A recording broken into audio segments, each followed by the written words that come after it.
in here because they sprayed the lawn with some chemicals, and I didn't realize they were going to spray. I had it all through my home before I knew it was there. And by that evening, I was very ill. The birth defects you are about to see have been linked to pesticide exposure. These are referred to by the medical community as limb reductions.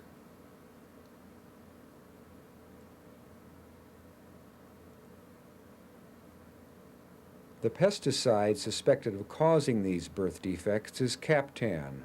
It is a teratogen, or a birth defect-causing chemical, and it is structurally similar to thalidomide, the sedative drug that was given to thousands of mothers, the drug that caused infants to be born without arms or legs in the 1960s.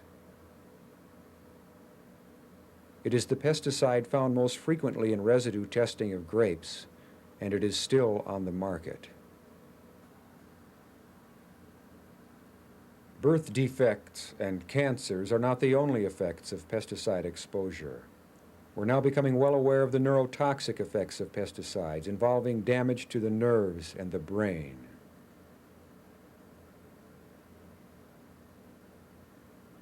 And now we are learning that exposure, even at very low levels, can damage the brains of our children, the nervous systems.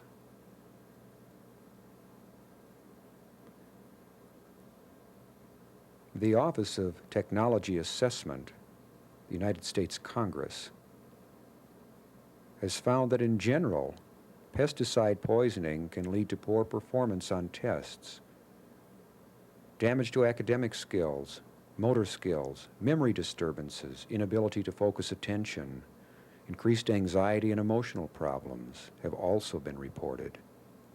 Poisons of the nervous system, pesticides.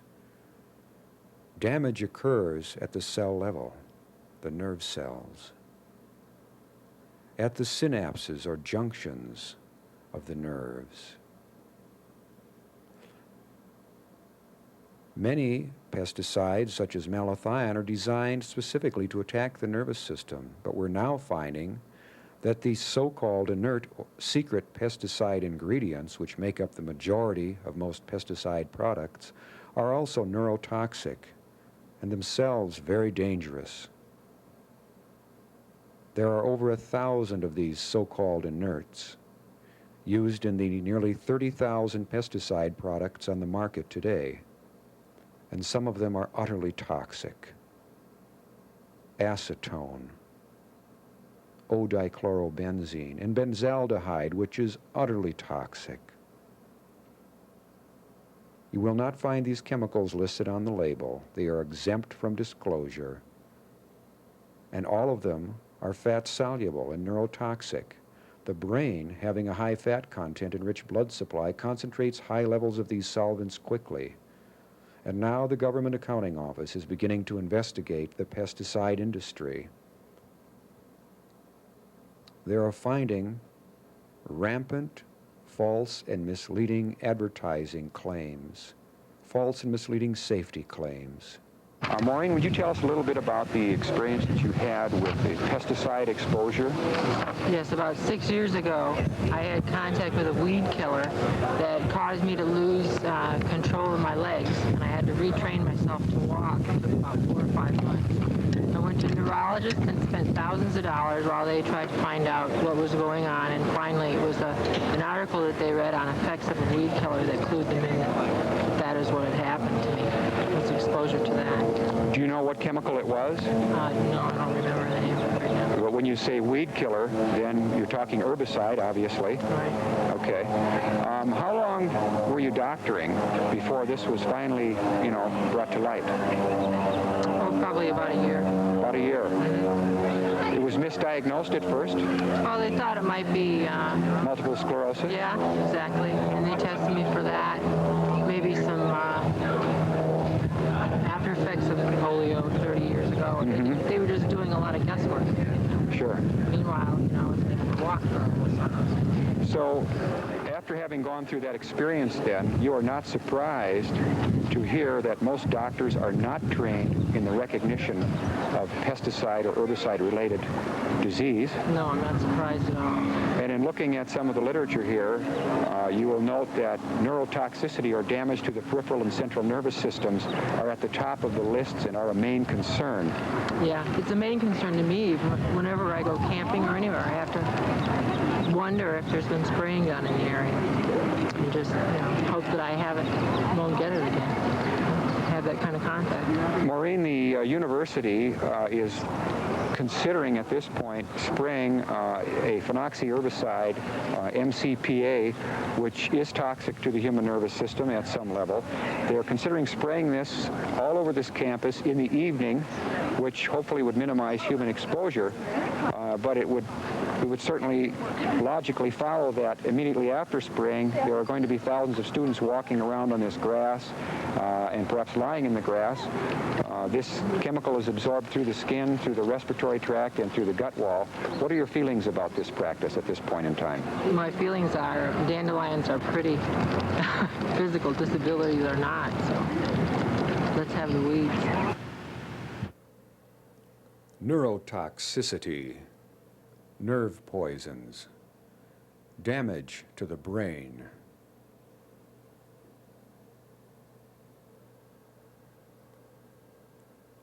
Dangerous chemicals called inerts by the chemical industry, the pesticide industry, which has been poisoning its own grandchildren, chemicals which accumulate in the brain and remain there. And why are these poisons even on the market? We're exposed to them because false testing was done, massive fraud. Industrial biotest labs did 35 to 40% of this testing, and investigators from the Food and Drug Administration uncover what they allege is the most massive scientific fraud ever committed in the world. Top men were indicted in Chicago by a special federal grand jury and accused of 8 counts of conducting and distributing fake scientific research. The pesticide companies got the results they wanted from IBT. The EPA is now warning us about false and misleading advertising by the pesticide industry, telling us that any statements made by the industry regarding low toxicity or no health hazard are false and misleading. The EPA is telling us that any statement directly or indirectly implying that the pesticide is recommended or endorsed by any federal agency is false and misleading, and that claims as to the safety of the pesticide or its ingredients, including statements such as safe, non-poisonous, harmless, or non-toxic to humans and pets, with or without a qualifying phrase such as when used as directed, is false and misleading. Neurotoxic, damaging the nerves.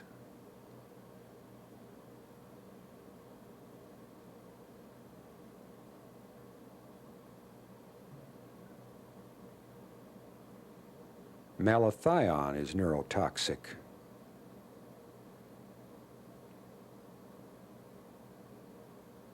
It was designed to be neurotoxic. Malathion can shut down the human nervous system. Although the nerves which control our lungs are often shut down first, there are many other symptoms of malathion exposure. Our bodily functions, our emotions, our thoughts are all controlled by the nervous system. The so-called inert ingredients used in pesticides like malathion can be particularly devastating to the nervous system, and especially to the brain. Worse yet, our immune systems are now known to be damaged from this kind of chemical exposure. Malathion can make people very sick.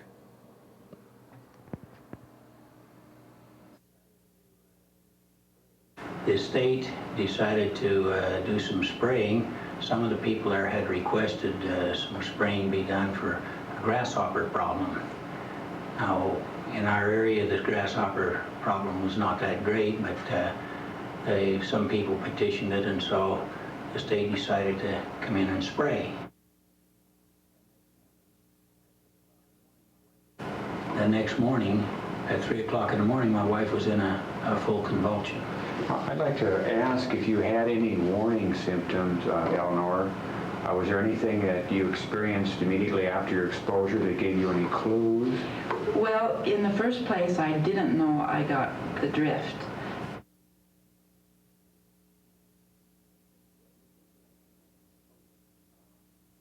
You got misinformation then? Oh, yes. But they, Now, we were not aware of what the symptoms of malathion poisoning were. They gave us no clue as to what the symptoms would be if anyone were exposed. They gave us no preparation at all for it. And since they had claimed they would not come within 1.5 miles of our property, we thought, well, we're not in the immediate spray area. We just would not get involved with it. We just left it. And so we didn't recognize, because we find out now that malathion poisoning has flu-like symptoms, but doesn't respond to antibiotics or anything like that. And so we found this out later, but this, we weren't aware of that's what's happening because we didn't know what the symptoms were. As you're probably well aware, incoordination is also a symptom. Did you experience any of that? Malathion, a neurotoxin or nerve poison, can cause the human motor system, nerves and muscles to malfunction. Disruption of brain activity can also occur, causing emotional disturbances. Sweating is also a symptom of exposure.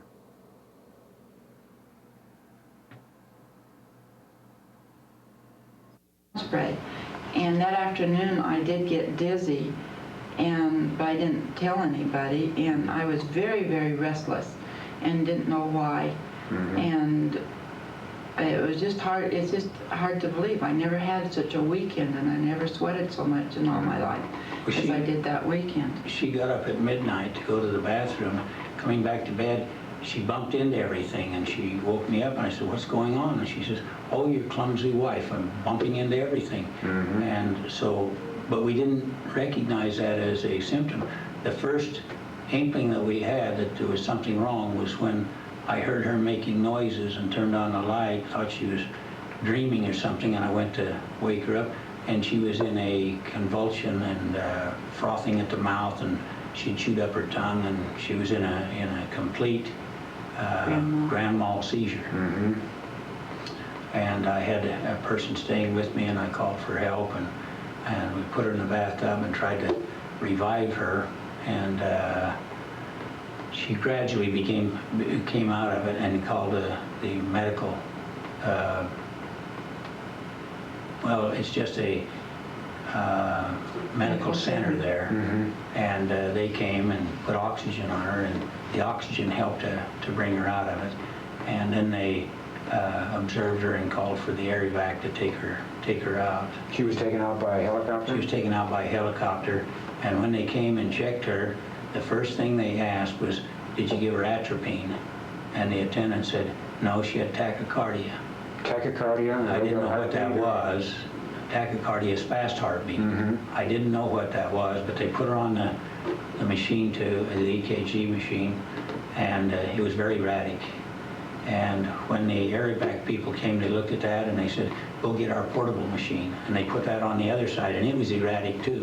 So then they put in the patch to Phoenix, and he received instructions. When he came out, he said, did you see that drop? And she says, yes. He says, when did that happen? She said, a few minutes ago. And he said, we got to go now. So they took her out. Apparently that's when her pulse rate dropped, because when they got her to the hospital, her pulse rate was 30 beats a minute. And they don't live long at that, they informed me, and so they gave her atropine to bring up that rate. They used atropine several times and would bring her up, but it would not maintain there. And in the meantime, my son and my son-in-law had come to the hospital to meet her because I could not come in with the air vac, so they were there. They had information on what to do for it. Where did they get that? My son-in-law works for the fire department, and when they were talking about going to spray, why, he asked a doctor that he knew there if he had any information on that. And fortunately that day he had given him an article on that, telling the symptoms, what to watch for, tests to be made, how to do it, and so forth. What was the reaction of the medical staff how did they find out that it was a pesticide exposure, or Well, we told them that she had been exposed to it, and the newspapers had the controversy was going on over it, so they knew that she came out of a spray area. We informed them that she had done that, but they didn't want to accept it, and so they did not give her the pralidoxime, the antidote. They gave her only the atropine, and then she went into the same symptoms again and went into a seizure right there in the hospital. They tried to blame it on to the fact that we're vegetarians, and so that would be what caused it. I told them we'd been vegetarian for 30 years, so that wouldn't be it. So then they tried to blame it on to the fact that, well, she had been fasting one day. And I said, well, if that were the case, all these people that miss meals would be seizing all over the place, so that couldn't be it. So they kind of changed their mind on that. But they tried everything else, and finally we had insisted that they make the cholinesterase test. And we called this organization, the in-camp organization, to find out what tests should be made, because we had heard that they had some information. And they told us to have the cholinesterase test made, so we ordered those. And the doctor was not even familiar with what tests were to be made, so he just told the lab to make the tests. There's a relatively simple test called a cholinesterase test, which can be done by most medical labs to determine the presence of malathion in the body. And he didn't check the lab report, so we asked if we could check the lab report. He did not check the lab report? He did not check the lab report. He said he received a telephone call that there was no malathion in the blood. Well, in our research, we have found that the liver neutralizes that, metabolizes that very quickly. Within 4 hours, it would not show in the blood. And That's if so, you drank it. yes, that's if you drank it. And if you had a good liver and the liver was functioning, it would metabolize that very quickly. And so we would not expect it to be found there, but it does show up in the cholinesterase and what it does to the nervous system. And they had these tests made, and when we went to the lab and got the test, her cholinesterase RBC was 3.5. They said, oh, well, that's just a little bit low. Well, that's half of low normal, and you don't even have to be into low normal for it to be a heavy exposure. Would you be willing to give us the name of this medical facility on tape? Or do you think it would be unwise at this point? The hospital, you mean? The hospital. It was the one in Mesa. It Mesa was Lutheran. Mesa Lutheran Hospital. Mesa Lutheran Hospital. In Mesa, Arizona, yes. Okay. And the lab was Smith Klein Lab. And That they does gave, all the hospital. they gave us the 3.5 rating. Then we tried to show the doctor that this was what the problem was, and showed him all these symptoms. We had this sheet, we have copies of that here, and it showed the symptoms. And she had gone through all of these symptoms, and finally he said, well, I'll have to call the Board of Health. So then he called the Board of Health, and they recommended a toxicologist. Well, the toxicologist came into the picture, and that's when we began running into problems, because we found out That's later, when we felt the cover-up. we found out that the toxicologist is subsidized by the chemical corporation. And so he tried to talk us out of the idea that was malathion, and claiming she had none of the symptoms, according to her record, and yet her record showed all that. But you see, she had a second seizure in the hospital before they gave her pralidoxime. She had a second seizure, and she'd gone through these symptoms and a seizure, so they took her in for brain scan and said she had a tumor on the brain, and they didn't find anything on the brain. I mean, they didn't find any tumor on the brain. And so when they didn't find that, why, then they called in a neurologist, and the neurologist ordered the pralidoxime, and she responded immediately. And so when she got the antidote that is specific for that, and we were showing them that for 12 hours before we could get them to give her the antidote. Now, the instructions from the agricultural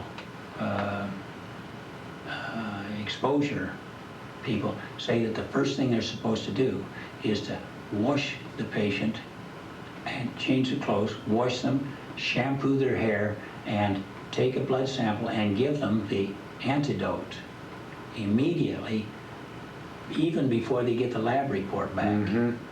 Because every They minute did. counts. Right. They did none of this.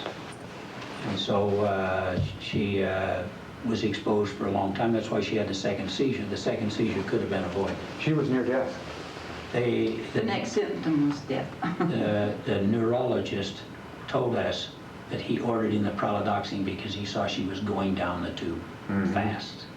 And she responded immediately. This happened how long ago? 2.5 years ago. And in July. July the 9th through the 7th through the 9th of 1989. now I've watched you go upstairs, I've watched you move, I've listened to you speak. You're a woman who seems to possess more than her share of energy at this point in time. Tell us a little bit, if you would, about the rehabilitation process that may have gone on. She had excellent energy prior to this. I mean, she just was a dynamo. This knocked her down to where she had to take 2 and 3 naps a day just to walk around the room and so forth. And it affects your recall, it affects your memory. She kept asking, for a long time, she kept asking us to tell her what happened and this type of thing, you know, because she just couldn't fathom it. And she had no energy level at all. And I would say that for about 2 years, it's been about the past 6 months that she has gotten her energy level back. But we have done that through the use of herbs and through natural means. And this is the type of thing that we have used through nutrition, through herbs. We've researched everything we could research, and we have found an herbal antidote that if she takes that when she gets an exposure. See, it's sensitized her now to perfumes, and she can get in an elevator with someone with perfume and she can be in a reaction before she gets to the next floor. She can go into an office, and if there's a woman there with perfume on, it'll affect her. I've heard of this. We go into a place where there's some chemicals, and sometimes we can't even find out what they sprayed with, but they have just sprayed a place, and she goes into reaction. We have to check at hotels and motels if they have sprayed recently. I have another question. Were you the only people in your area who became ill as a result of exposure to malathion? Oh, there were many. I was the only one that went to the seizure point. I had, through the all day, Friday afternoon and all day Saturday and then Sunday exposure, took me all the way down to the seizure. But many of the people in the valley had flu-like symptoms that lasted for 3 months, and they couldn't believe. And everybody was fatigued, completely fatigued. It's a fatigue that unless you go through it, you just can't imagine it. Sitting down doesn't rest you. You have to lay down. And that's just what's hard to believe, that you could be so tired. And that wasn't me, but yet that was me. Our daughter was sent down there to find out, because there were so many conflicting stories about whether we should evacuate or whether you should stay there, or what you should do, close your buildings and so forth, and stay in and stay out of it for a certain length of time. And so she went down and talked to the heads of the agricultural department, agriculture and horticulture. And the one that was going to be directing the deal, she asked if there were any high-risk conditions like respiratory problems and everything. He said no, there was none. There was no problem with respiratory, there's no problem with anything. We found out since that for any respiratory problem is a high risk. Any pregnant woman, it's a high risk. Many things are high risk. Now, there were 2 people there who had Epstein-Barr that had been in remission, and it stirred that up immediately, and they have had problems ever since. Researchers are now finding clusters of illness and disease in areas of pesticide use. And there's been more deaths in the last few years in that low valley than there has ever been for years. Is it an aging population in the valley, or are there young people in there? There are both young people. Mostly age.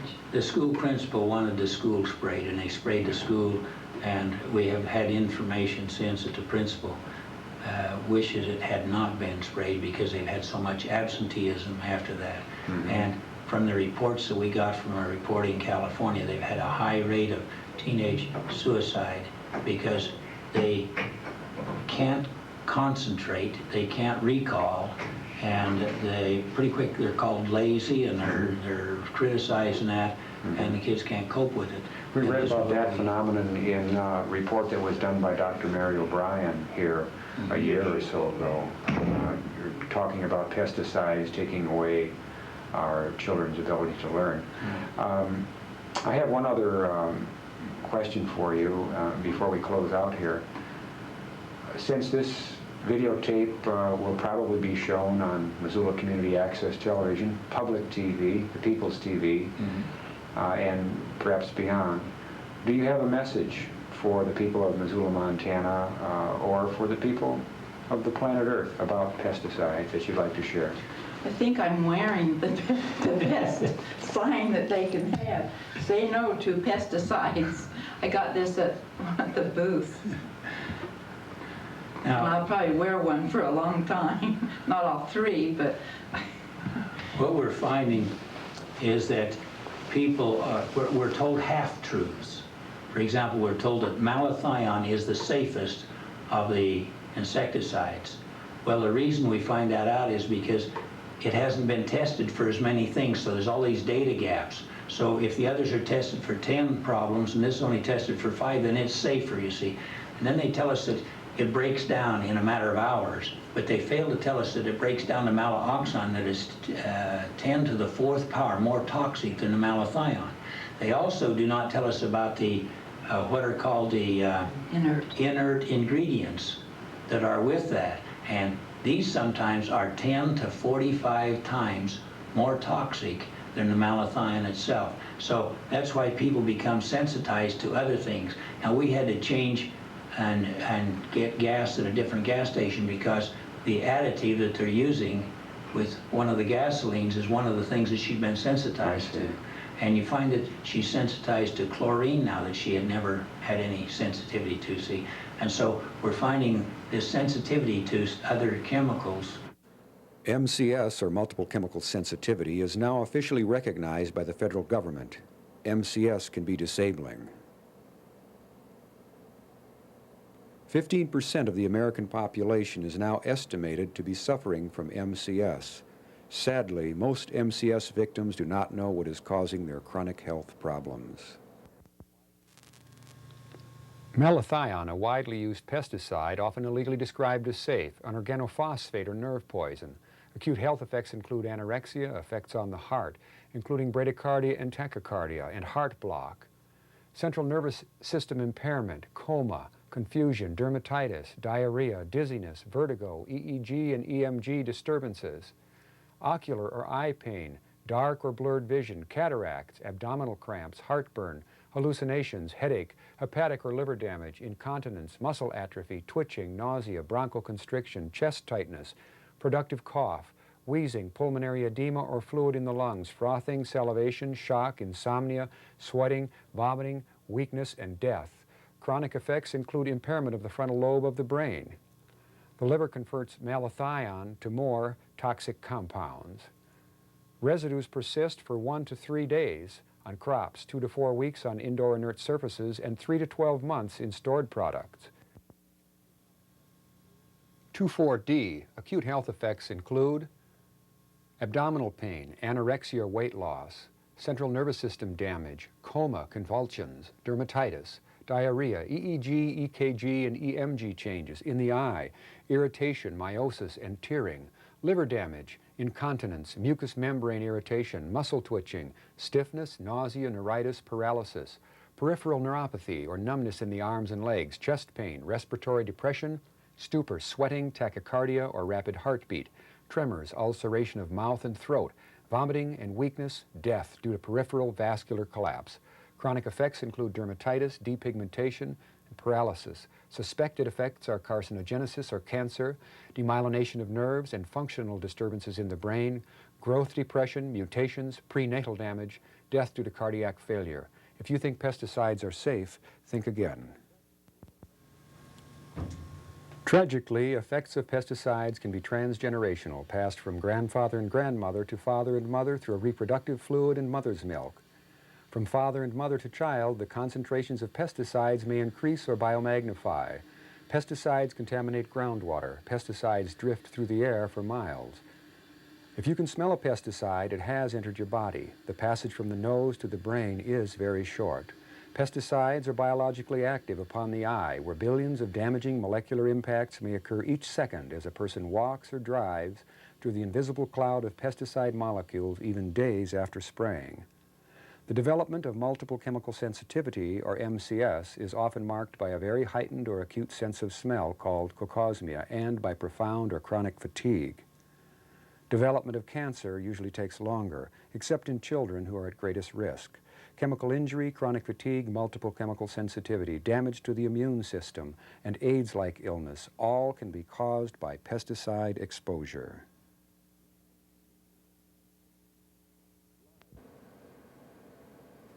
Lives have been ruined by exposure to these chemicals. This woman was once a concert pianist who plays no more. Our birds and animals are dying. Cancer rates are soaring.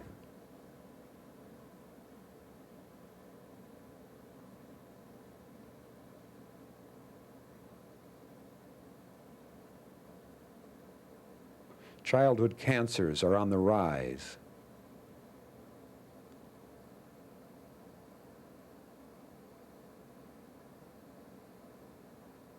The most common childhood malignancy, acute lymphocytic leukemia, is up 10.7%, and brain cancer, remember accumulation of these chemicals in the brain, is up by 30.5%.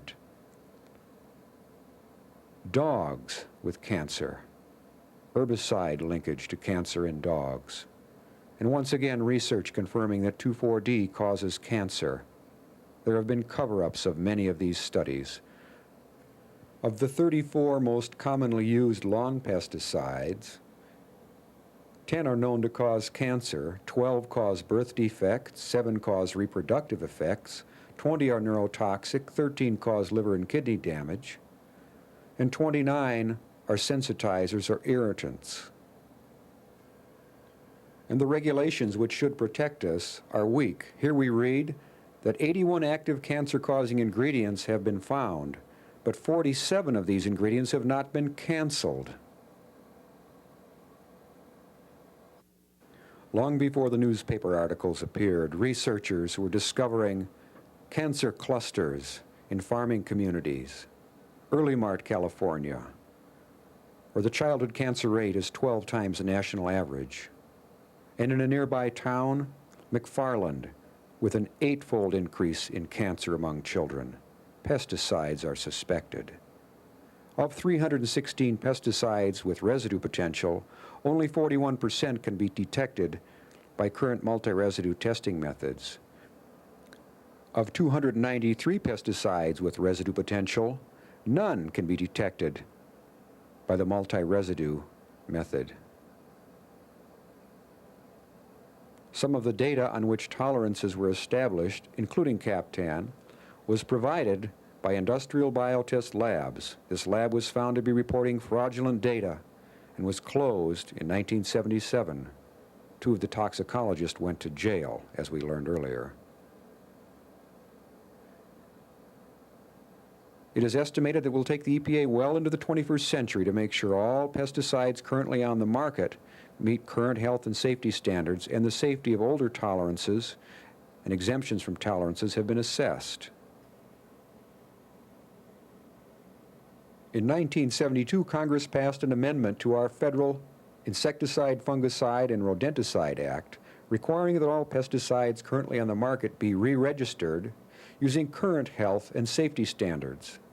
Most pesticides were approved by the USDA in the 1940s through the 60s, with little or no chronic effects testing required. Congress gave the EPA 4 years to complete re-registration. In '75, Congress extended that deadline for re-registration another 4 years, since the EPA was so hopelessly behind. And in '79, Congress gave up and deleted any deadlines, but required that all missing toxicology data, called data gaps, be filled. Of 92 pesticides selected for study by the GAO in 1984, 62% had data gaps on tumors and 73% had gaps on birth defects. As of '87, 15 years after Congress mandated re-registration, only one pesticide re-registration standard has been completed. EPA states that 145 pesticides have been re-registered, but all it was done was to check the files to see if the required studies had been submitted or not. EPA did not assess the adequacy of the data submitted in support of the re-registration of the pesticide. They then notified the company that it submitted the data, what data was missing. Nothing changed regarding the use of the pesticide. Essentially, then, all pesticides now on the market do not have all the health and safety data required to determine their chronic health effects such as cancer, birth defects, etc. That is, they all have data gaps. From 78 to 84, half of all new pesticides registered were done so without full testing according to current standards. There has been no attempt by the EPA to encourage the use of safer alternatives to toxic pesticides. EPA has made no provisions for updating and changing pesticide use based on new findings of adverse effects on humans or the environment. No testing or toxicology data is required for the inert ingredients, which can make up the greatest percentage of a pesticide product. Confidentiality provisions prohibit EPA from disclosing information on inert ingredients. There are 1,200 chemicals regarded as inerts by EPA. All of them are exempted from tolerances. 500 are used on food. 55 are considered to be of immediate concern due to their toxicity. Another 55 are a suspected toxicological concern, and for 500 to 900 inerts, toxicity is unknown.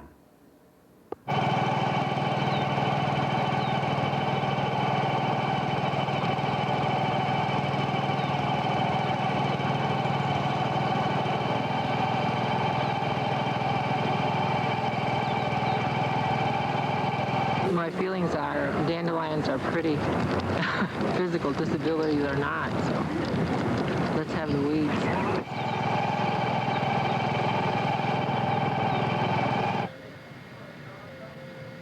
I was in here because they sprayed the lawn with some chemicals, and I didn't realize they were going to spray.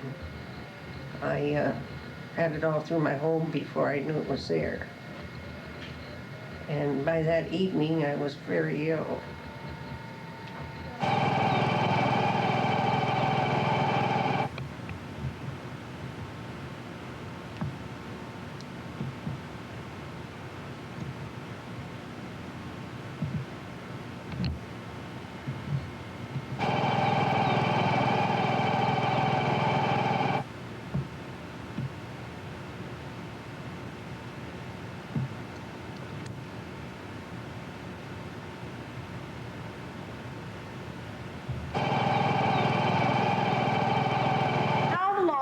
Do we have to talk to Congress to get you all to do something about this? This is worse than what Hitler did. I would rather be marched up to a gas chamber and killed immediately than to sit for 6 years and watch my family die minute by minute. My husband, my children. My whole family was ordered a death sentence this week. I will be wiped out, my whole family. My husband is sick. I have been violently sick. My 2 children, my brother's wife, my niece. This is one family. And let me tell you, it isn't just one family. It's every family that walked into my house. I am now contacting every person that walked into my home. My son's friend was also found to be contaminated at 12 years old at the University of Virginia. And you know what they told me? They didn't want to notify his parents because they didn't want to go on a witch hunt because they were afraid of what was going to be found out. It's going to be found out because I'm going public with this in every way that I can. That I have been here, I have fought here with these people, and you all, for some reason, it is important for the right to know, but it is also important to know this, that when a chemical is out there being sprayed on your lawns, what happens to the person that's 4 or 5 blocks down the road? That chemical travels and attaches to things. You get it on your hands, it goes through your skin dermally. You breathe it in an overspray from the wind blowing it down there. What happens to that person? This bill is not adequate. It has left out a lot. A lot needs to be addressed here, and there are a lot of chemicals. It isn't only chloridate and heptachlor.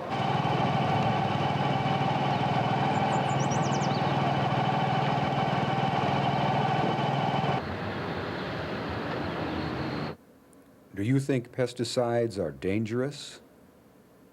Or do you simply believe the pesticide industry's false safety claims? Would you actually pay someone to poison your living area? Or your air, water, and food? Would you do these things to yourself, your offspring, and your neighbors? Good scientists have been doing research independent of the multi-billion-dollar arm of the chemical industry. And the public is now finding out what these scientists have known for years. The public is finding out the hard way through its children. We are learning that the effects of exposure to toxic chemicals such as pesticides extend into our bodies, causing cancer.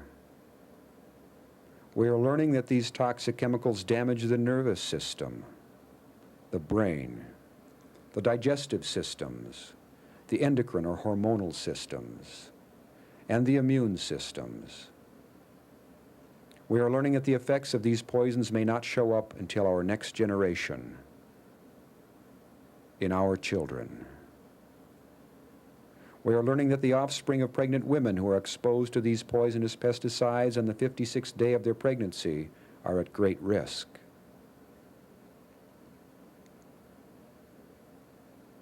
We are learning that babies developing in their mother's wombs are being damaged by these toxic chemicals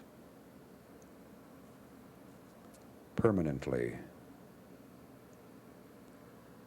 We're discovering that these terrible toxins, nerve poisons, mutagens, teratogens, birth defect, and cancer-causing agents have invaded the tissue of all living things on Earth. They are found in mother's milk and human sperm. These poisons are not going away. They are building up in our bodies. The pesticide industry tells us pesticides are needed. But the pesticide industry doesn't tell us that crop losses have doubled, while pesticide use has increased more than tenfold since the 40s.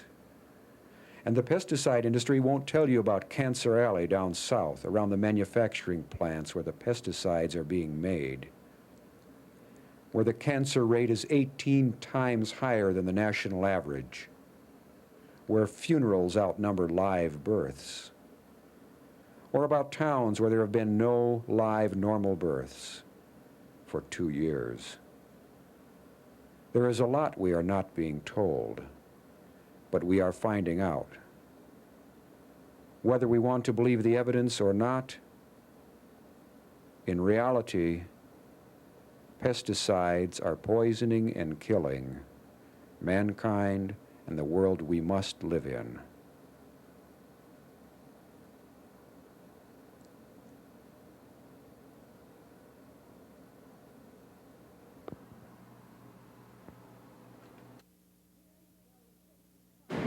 We then, though, take these products overseas. We've been talking about, the domestic impacts, again, the fact that the product is produced, the fact that it then has to go through the ports. People from California are particularly aware of this point because the product has to get overseas somehow. So it's being trucked through from places like Indiana and Iowa, goes all the way out through Los Angeles, San Francisco, Oakland, New Orleans, Jacksonville, Florida, etc. And then it comes overseas. This is an example of preparation of a tomato field in Baja California. And this is sort of called the swords because they've got their wands there. As you can see, there's hardly any kind of protective clothing, which is why we're very concerned about what happens once we let our pesticides out of our borders. Another situation, this is another set of tomato fields on the just south, actually on the mainland, in Culiacan, where almost all our winter vegetables come from, about 50%, I believe. And, I'm sorry? Culiacan in Mexico, Sinaloa Valley. And this is a flagger. Many of these flaggers have extremely high rates of acute toxicity from being poisoned with neurotoxins, and also cancer risks, sometimes 1 in 100 cancer risks, if not more. This is a photo I took, and again, remember the photo of the Monsanto plant where they're making this never registered product called machete? Well, this is what happens then. It gets taken overseas. I should have brought my little bottle, but gets taken overseas, where it's applied by this guy. On the label it says avoid skin contact. Well, you can see that the boy has no gloves on. He's walking directly into the spray. This is the wand coming out here, the spray making this puddle here. He's walking directly in the path of the puddle. And there is nothing, really, there's no kind of mechanism to carry the spray behind him or whatever. In any case, in a paddy field, when you have that much water, it doesn't really make any difference. You're going to have skin exposure. Not all of the people applying these products are 160-pound males. Many of them are boys. Where I just was in Guatemala, it's normally the 6-year-olds that start the spraying at 4 o'clock in the morning. And they often, if they go to school, they come home and start spraying again at 5 o'clock at night. This is an example in Thailand where I was, where this is heptachlor, again, made in Memphis, Tennessee, discharged in the Mississippi River, exported throughout all our ports, still sold overseas, and for vegetables, for ant control, in all sorts of manners that even EPA has said there is no safe method of application. But the shop owners kind of laughingly gave me these packets, this one and another one, to take home with me. They kind of got a kick out of the fact that they could still sell these products that we couldn't use. I'm sorry, I can't talk any louder, so I'd welcome you to come up front. Yeah, please do. Then what most people think of when they think of the circle of poison is the residues. And again, I say this because in legislative discussions, when people think of the circle of poison, they think only about the residues, which is why I really wanted to show you the other parts, the production, transportation, and use problems. But then the products often can come back in on tomatoes that we're bringing in from Mexico. Again, these tomatoes are coming out through areas like Culiacan, and they're coming in through Nogales, Arizona.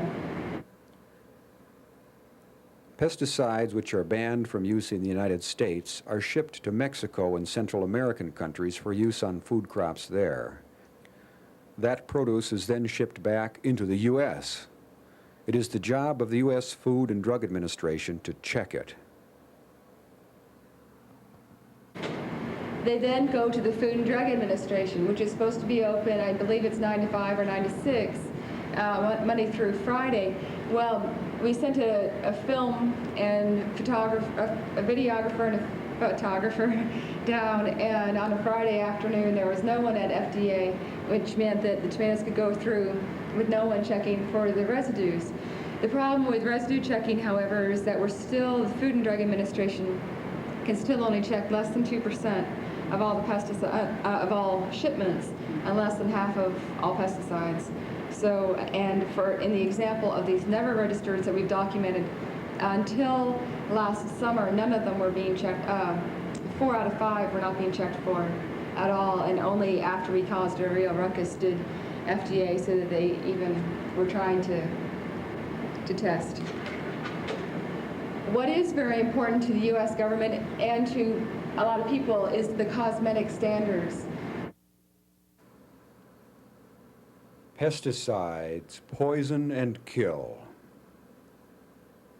As a parent, it's really important to me that my children are protected by me, and that I know as much as possible about what kinds of things they may come into contact with. And I need to have that information, and I feel that's my right to have that kind of information. If somebody's pesticide spray is blowing onto my yard, that's my right to know that, because I am going to protect my children. I don't let them be exposed to certain things. So that's as a mother. As an environmental engineer, I know that these things do not stay in the air right over that area. They bioaccumulate. They get into the groundwater, some of them. They certainly can get into the soil. They can be on vegetables which are eaten. As a physician, I see people come in on a regular basis who have illnesses which they can't attribute to anything, and you start sorting things out, you find out that there were exposures that could account for this. I have a real concern when I hear statements, and I've heard statements recently about the safety of pesticides. Not safe, and for somebody to say, well, you can drink a half a cup of this and it's sure not going to kill you. The difference between acute effects, death, and the effects, the cumulative effects, very, very small doses over years, is very significant. And there are chemicals, and pesticides are among them, which cause slow, gradual, tragic effects. Cause sperm damage and infertility. They can cause miscarriages. They can cause birth defects like those of thalidomide. They can cause nerve damage that's irreversible. They can cause problems in virtually every single organ system in the body. Ingredients simply aren't doing what the chemicals are supposed to be doing. They may be a surfactant. There have been numerous case studies in the literature quite recently about inert ingredients in pesticides causing neurologic damage. So I think there is no dispute that pesticides are not to be considered safe. We don't have enough information. You know, you can say, well, this pesticide has no known adverse reproductive effects or carcinogenic effects, and it doesn't cause cancer. You can't say that because the studies haven't been done, because the studies can't be done because they're very, very expensive and they're very difficult to do. So the fact that a chemical has been declared safe or having no adverse effects doesn't mean that it's safe, and I'm concerned about that. I think that it's every person's right to be warned what chemicals they come in contact with. Certainly it's a requirement at work. OSHA requires this. It's called the right to know legislation. If my neighbor is spraying a pesticide in their lawn, I have the right to know, because I have the right to make my own cost-benefit analysis. It is the right of people to know what chemicals they may be exposed to, and pesticides don't stay on one person's side of the fence. Of the 1,000 or so active pesticide ingredients used in approximately 30,000 pesticide products, only 600 had been selected for re-registration by the EPA in accordance with newer, more stringent safety standards. By May of 1991, only 2 of those active ingredients had been retested according to the new standards. Testing of pesticides for health effects has typically not been done on the full formulation. That is, only the active ingredients were tested. The so-called inert ingredients, which usually make up 90% of the pesticide product, have been exempted from testing. Even though these so-called inerts are often far more toxic than the active ingredient. There are about 1,000 so-called inerts. There has been virtually no testing for chronic low-level effects of pesticide exposure, such as exposure levels found around our neighborhoods, schools, restaurants, recreational fields, golf courses, lawns, homes, and rainwater. Daily levels. Pesticide exposure levels which result in a buildup of these poisons in our bodies. It is called biomagnification. To what degree do pesticides biomagnify? From application, through soil, through runoff, from foods, grains, meats, milk, fish, from air and water, pesticides can biomagnify by a factor of thousands. Concentrations of chlorinated pesticides and related compounds are now found at 100 times allowable levels in human breast milk. Pesticide residues are now found in all living creatures on Earth, including newborn babies. Pesticides are found in many things purchased and used in our homes. Carpeting, clothing, tents, cosmetics, paints, furniture, everywhere. Following, there are about 40 active chemical ingredients that make up most of the lawn chemicals in use today. 12 of the 40 are suspected of causing cancer in humans, and 9 of those 12 are considered by the Environmental Protection Agency to be possible or probable human carcinogens.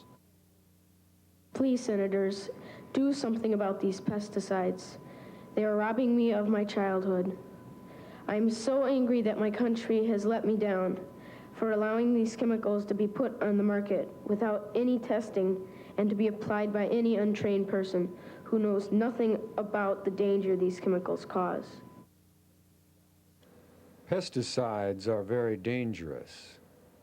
Pesticides are designed to poison and kill. And if you have asked yourself in the past, what is the government doing about this? We believe you now know the answer. The government has been doing very little to protect us, and now they may be doing even worse. Once again, Congress is listening to the pesticide industry, listening to big money talk, ignoring the people. And we think it's time that Congress started listening to us.